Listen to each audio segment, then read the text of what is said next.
Hello everyone. I welcome you all to your favorite show Ek Mulaqat. Today we have with us in our studio Mr. Shankar Narayan ji, who is the founder of the Indian Sattvic Society, which is one of the oldest Sattvic organizations in India. So we welcome our new guest. Shankar ji आपका बहुत बहुत स्वागत है हमारे कार्यक्रम एक मुलाकात में. Thank you very much. Om Shanti. Om Shanti. You are the member of Vegan Society, Indian Vegan Society. So how you started this campaign? So vegan people know it is not consuming any animal products. Okay. My journey started long ago. Mm-hmm. That was in 1989 when I Okay. read Mahatma Gandhi's autobiography, The Story of My Experiments with Truth. Gandhiji had also stopped consuming cows and buffalo milk. So I thought I should also practice what he did, something good for animals. So I started practicing in 1989, but I didn't know the word vegan at that time or the concept of veganism at that time. Mm-hmm. It continued my journey. I started the Indian Vegetarian Association. At that time, vegan I didn't know. It was in 1993. Then a transition happened like that. I kept on working for vegetarian or vegan word, vegan concept. In 2001, I became full-fledged vegan, and consciously I turned towards veganism. Then journey happened along a lot of activities, lot of actions have happened in my life so far. And veganism is one of the major transitions or changes happened in my life. So that has opened up a lot of things. And in 2001, I became vegan and stopped consuming all animal products. In 2004, till then, for 3 years, I didn't find another vegan. I didn't see another person like me. Therefore, I thought I need to bring together like-minded people who are not willing to consume or dependent on animals for their happiness or their success or their health. So this is the veganism, vegan society's birth. So 2004, I started Indian Vegan Society. My journey continued. I was part of international movement. I started my journey with the International Vegetarian Union in 2006. I was elected as international councillor and appointed as regional coordinator for India and Southwest Asia. I attended their World Vegetarian Congresses in different parts of the world, in Germany, Jakarta, Kuala Lumpur and all. That gave me a lot of insight into veganism and vegetarianism, and I met a lot of people, gave me a lot of insight into spirituality. 2014, I changed Indian Vegan Society as Sattvic Vegan Society to give more emphasis for our spiritual values. India is a treasure of spirituality. I am sitting in the studios of Brahma Kumaris. It is also an inspiration. So spirituality is living values. So we have so many values to live. So we practice that in our life. So India is the torchbearer for the world. So world looks up to India for spiritual values. So veganism is also, if added to our spiritual value, it is in fact there. Ahimsa is veganism actually. Exactly. It is already there, but in practice we have forgotten certain aspects. So with spiritual values and vegan values combining, so we started the Sattvic Vegan Society in 2014. It is almost 10 years now. We are having annual vegan festivals, vegan activities. I visited earlier also Brahma Kumaris in Mount Abu. And my journey is with spirituality. So it cannot be separated. So a lot of people give different meanings for veganism, but original meaning is it has come from vegetarian. The word vegan has come from vegetarian. First 3 letters of vegetarian, last 2 letters of vegetarian, V-E-G-A-N, vegan. So the original intention of vegetarianism or veganism is not to consume animals, not to harm other beings. So that is my veganism also. So like you talked about the insights. So how you got convinced about being vegan, that we want to know. Like what was the motivation or what was that insight that moved you to become a vegan? We are all by birth vegans. When you are come out of mother's womb, we are all vegans. Exactly.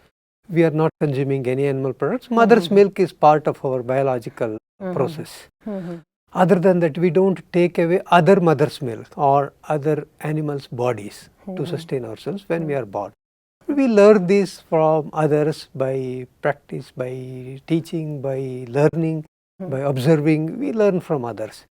When we stop that, see, if we stop learning something harmful or destructive for other beings, so we are all vegans. So we are one feeling, one life, one family, one earth. So that is what I feel. This is the insight I got. Therefore, I don't discriminate between vegans and non-vegans. When I talk to, when I meet people, I feel we are all one.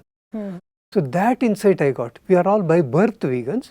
We learned something. Whether animal, whether human, we all are one. We all are one. Because the soul is the same. Soul is the same. Yes. Forms may be different, Yes. shapes may be Shape different, may be names may be different. Mhm. But we are all by basic nature, we are all one. We have the same pain, we have the same pleasure. We have everything same, only the shape is different. So that insight I got. Therefore, even my shape is not permanent. Even I don't feel aggrieved or painful or suffering when someone neglects me or hurts me or so, because it is not permanent. Yes. When pain or pleasure is not permanent. For me, it is a transition. Therefore, I don't feel much worried in my mind for anything actually. No one can really hurt me or trouble me. So as it is, I live in a forest. I try to live as simple, as close to nature's intention or God's intention as possible. I set up such a place where if you don't find anywhere else, that kind of place. So that gives me a big boost for my life. So I'm already living an ideal life, for example. Therefore, no one can hurt me or take away anything from me. This has come to me through veganism. So veganism is a process for me. It is a journey for me. It is not a destination. Exactly. Therefore, veganism was beginning. It is just shunning animal products. But in later process, later stages, it has become a source of evolution for me. From our childhood, we used to listen from our parents, from our mother, that dairy products are so useful for our body. They make us more powerful and it's very nutritious. So how we convince to our audience and everyone who has these things in their mind that dairy products are very good for our health. So how you give your insights on this thing? You said convince. I don't try to convince anyone. Yes. I don't try to convert anyone. I take up. What are the benefits? So that people listen to the benefits, then maybe they can follow. Because yeah, you are right in one form, because it is very harmful for the the animals and the environment. So what are the benefits to become a vegan? I try to give message. I am a messenger, I feel. Good. So whatever people want to take, they can take. Yes. So I don't try to convert or convince anyone. This is, as I told you, we learn so many things as we progress in our life, as we start our journey and progress in our life. This is one thing we are taught. We are taught that cow gives milk. Milk, butter, ghee, everything is so nutritious for body. This is what we used to cow learn. doesn't give us milk. First fundamental difference. Oh. What we are taught is different. What is the fact is different. Yes, exactly. So what we are taught is cow gives us milk. Gives means you are giving voluntarily. Giving is giving voluntarily. Yeah, not forcefully. Not yeah, forcefully. Exactly. But cows never give milk, or any animal, any mother for that matter, even human mother or elephant mother or cow mother, or any mother doesn't give one's own bodily milk to other beings except their own children. Okay. Cow gives milk to its calf, that is natural. But for humans, it doesn't give milk. Okay. It is taken forcibly, either physical force or with sort of scientific methods people use. So this way it is not, first fundamental difference is it is not given. So it is not kindly given and we are taking it. So we are forcefully making it give milk or let it milk, let it flow to us. So that is not natural process. Therefore it is not necessary for us. When it is forcefully done something, it is not necessary. So it is not a nature's process. Okay. It is human activity we have developed because of whatever reasons. Reasons are too many. I don't want to dwell on that. But humans have discovered that or started believing that milk is good for us. Okay. I would say that. We start believing. If you go for scientific evidence, I am not a scientist. Yes. But I have read about it. People say, or scientists say, milk is not good for us. There was a book some 30-40 years ago written by Dr. N.K. Sharma. Okay. So he has written Milk is Poison. So that book is still available online. He has given scientific evidence. Yeah, these are from the facts. the facts from a doctor's point of view. Even many doctors say don't consume milk. Even if doctors advise milk for children, they ask you to give it a diluted form, not as it is, because humans cannot digest it as it is. There are so many things scientific. I don't want to dwell on that. My contention is that milk is taught to be believed that it is good for us. It is not really so. It is a taught or learned habit. Therefore, we can easily stop. We learn to smoke. We learn to drink alcohol, I mean. So we learn so many good or bad habits. If it is good, let us continue. If it is bad, let us stop. I stopped that. Yeah. Anyone can stop that also. I stopped 22 By knowing years. the advantages and disadvantages or facts about Yeah, the milk, okay. One, it is not good for humans in the long run. I say in the short run, it may give some advantage, like if someone is thin, it may make that person body little more fat. Or there may be other visible differences when you consume animal products. But in the long run, it is a treasure of many diseases. Doctors advise not to consume milk when you are in serious problem. Instead of waiting for the serious problem to happen, you can learn it early and stop bad habit. This is my message. Another is milk is not good for cows. We in India consider cow as our mother. Cow as our mother not because we are born out of cows, because cows are very docile, very calm and peaceful animals. There is no reason we should exploit them, hurt them, harm them. We should consider our mother also God and treat them with respect. Similarly, cow also should be treated like our own mother. That is the intention, to treat it with the respect. Because they feed people. Feed means when they don't get their natural food. It is not to tie down and feed. Because what we do, we confine cows to a shed, tie it down, Forcefully, both legs are tied, both neck is tied. So many ways people have discovered to control the cow's movements. And then we feed. That is not the intention. Intention is let the cow live its life. If it is having some difficulty, like our mother, mother should live her life. She should not be confined in a room and fed. That is not the message. Exactly. Our own mother should live her life. And when she is disabled, when she cannot do any work, children should take care of her mother. So that is the intention with the cow also.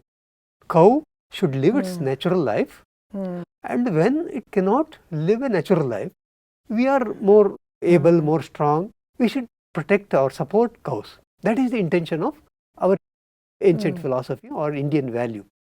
But we don't do that. We have taken it to another extent that we try to confine cows and feed it and then milk it. And after that we slaughter it once it becomes useless. So when we don't consume milk, it is good for the cows. Cow doesn't have to go through this process. Our own mother we call it. And cows suffer so much. Definitely. And when we stop consuming milk, it is good for the cows, and cows don't have to go through this painful process.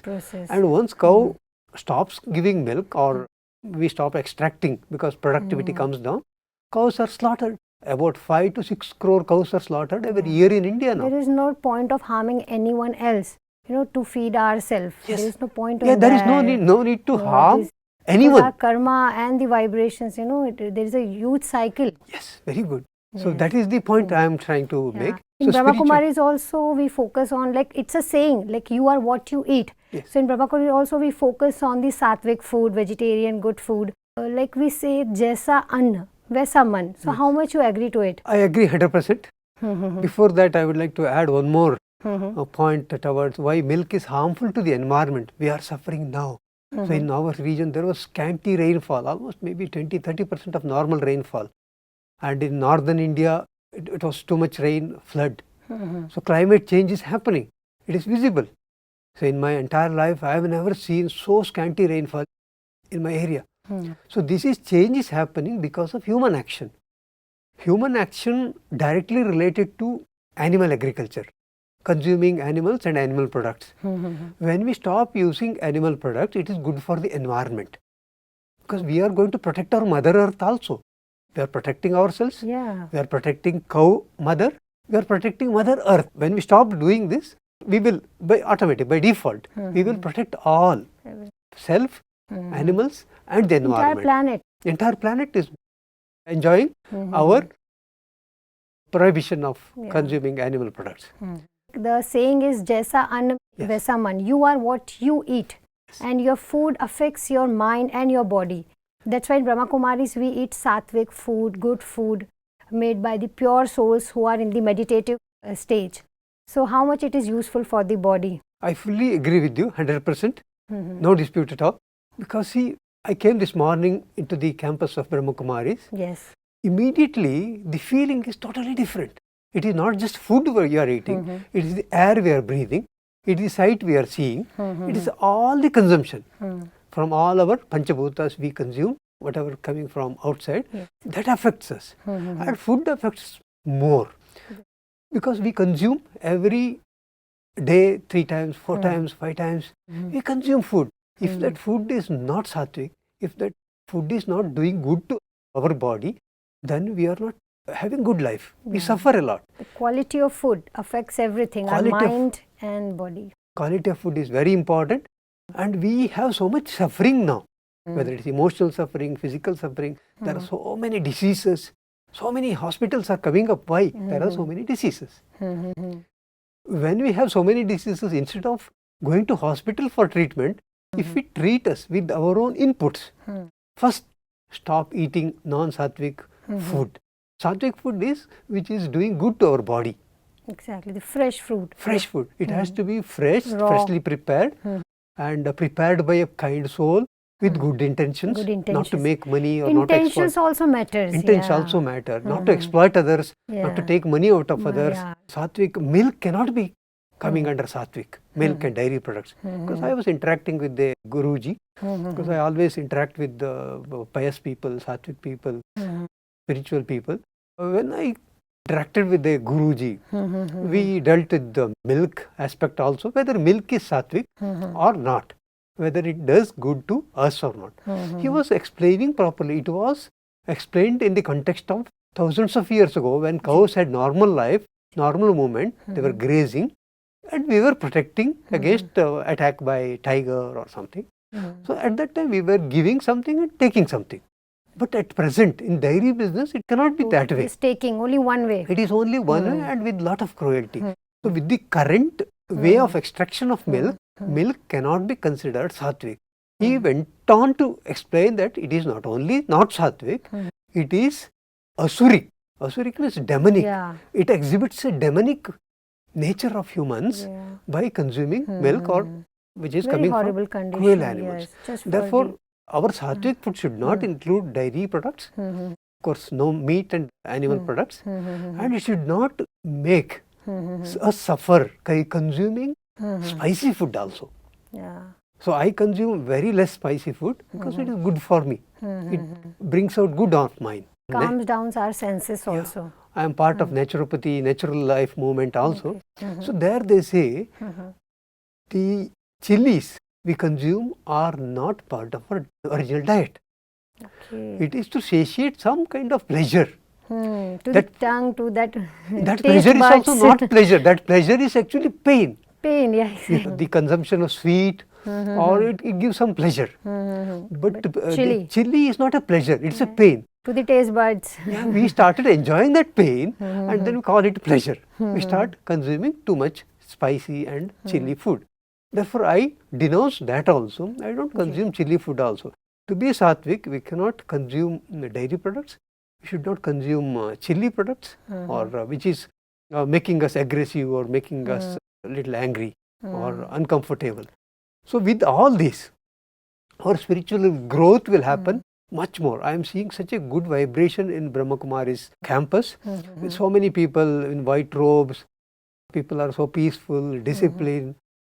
Such a beautiful sight to behold. So you have come here to attend the summit, global summit. How is your experience about this summit? Like what you have learned?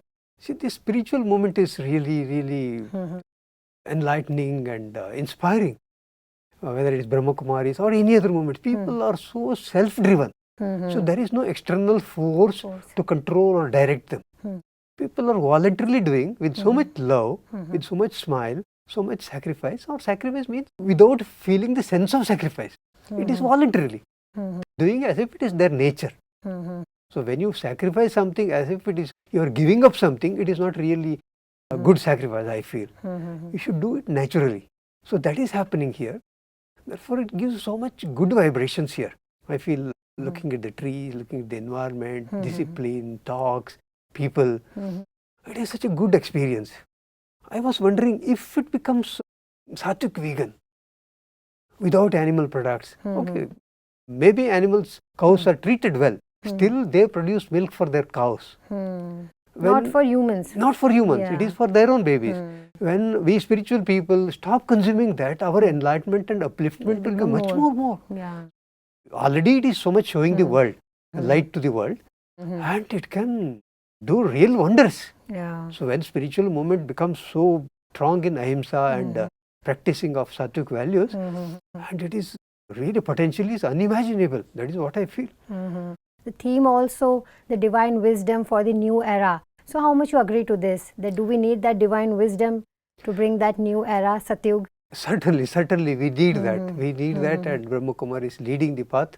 We see commercial or materialistic world outside. Just go out of Brahma Kumari's campus. It is normal world we see. So in that there is so much pain. There is so much uneasiness, so much stress. People suffer so much. People look beautiful, but inside there is so much pain. Everything is outside, like nothing. Yes, I see so much suffering, so much pain. Though people are chasing money, people are chasing love, chasing fame, they're chasing everything. They think they have everything, but they're internally suffering. This is my discovery. So I wanted to move away from that. So when I move away from that, I discover Brahma Kumaris, I discover people like you. So this is a totally different world. So Brahma Kumaris or any spiritual organization is a torch bearer to the world. We have about 800 crore people. So we need to touch every life. Every life is a potential divine soul. So when that soul transforms, so there is so much light ahead for us. So we will have beautiful future ahead. It's a divine thought, divine path of life, divine thoughts we need for the world. So that is the role of India probably now. Now with India shining, India doing good in the world stage, I think we need to take this message, the message of spirituality, message of ahimsa, message of satya to the world more and more. People already doing scientific discoveries, scientific messages are going, that is fine. But we need more people coming to this field and take the message to field more of spirituality and Satvikta. Yes. So Shankarji, what message you would give to our viewers today? My life is my message. That is Mahatma Gandhi said. I live like that. I don't have any specific message. I am practicing certain values. I am discovering new dimensions. You also start discovering by practicing. So without preaching, preaching is so easy. Everyone does that. But practicing is more difficult part. If you really value ahimsa, satya, asteya, brahmacharya, aparigraha, all these values we have been taught in our ancient culture, let us start practicing. To begin with ahimsa. Ahimsa is through veganism. Veganism is not using animals. Of course, humans also. We don't want to ill-treat or cruelly treat humans also. So with this, when we start, we will progress spiritually and we will discover a lot of new vistas, new life and light to the world. That's my message. Thank you.